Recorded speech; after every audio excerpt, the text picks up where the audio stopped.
SB19's dedicated fans rallied Tuesday at Manila's Market Mall for the second stop of their Wakas at Simula promo truck tour, countering rival claims that the group lacks broad appeal beyond core supporters.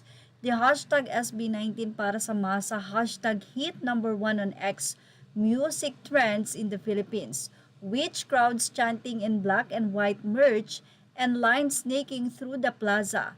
Defenders highlights SB19 trucks dominating school events and dance comps nationwide, affirming the P-pop quintet's rise from 2018 underdogs to global trailblazers with sold-out arenas across 21 cities.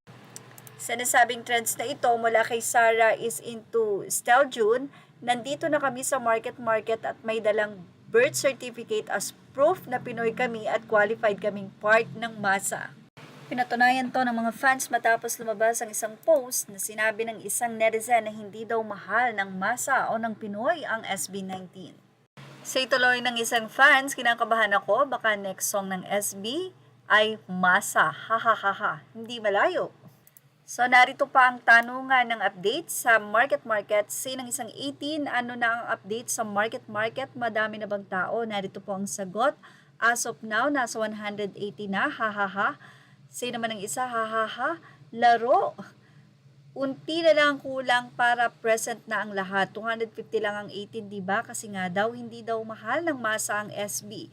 May punto naman kasi mga elite ang mga 18, anak ng mafia, hahaha. Ibinahagi din ito ng Asian Inquirer sa kanilang Facebook. SB19 fans push back with SB19 para sa masa. So narito po, ang SB19 para sa masa ay kasalukuyang nagtitrend sa ex-Philippines habang ipinagtatanggol ng fans ang SB19 laban sa mga nagsasabing hindi sila mahal ng mas nakararaming Pilipino. Nagsimula ang usapan matapos ang isang post na kinwestiyon sa koneksyon ng grupo sa pangkaraniwang mamamayan sa kabila ng malinaw nilang tagumpay. Agad namang tumugon ng 18 sa pamamagitan ng pagpapalaganap ng nasabing parirala bilang iisang pahayag ng suporta. Ibinida nila ang mga sold-out concerts, malalaking crowd turnout at ang lawak ng impluensya ng kantang Mapa sa mga paaralan at community events. Mas lalo pang lumakas ang ingay dahil sa timing. Isang wakas at simula roadshow events sa Market sa Taguig ang dinagsa ng napakaraming tao kung saan nagbahagi ang fans ng real-time videos at photos online. Ang mga visual na ito ang nagsilbing agarang patunay. Binaha ang timelines ng mga posts na nagpapakita ng sabayang pagkanta ng fans, siksikang crowd at sama-samang pagdiriwang ng grupo. Dito nagbago ang naratibo.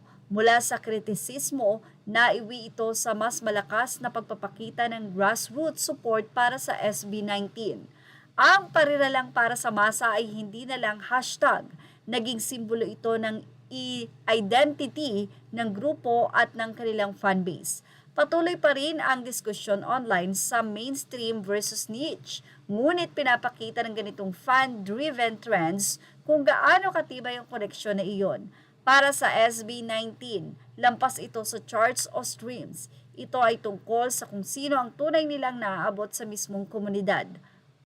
Hindi nga papayag ang 18 na maliitin ng sino man ang nasabi nga pong tagumpay ng SB19. At isa dyan ay parte ang mga Filipino fans. At yan ang ating showbiz top update. Images are all credit to the rightful owners. Please like, share, and subscribe.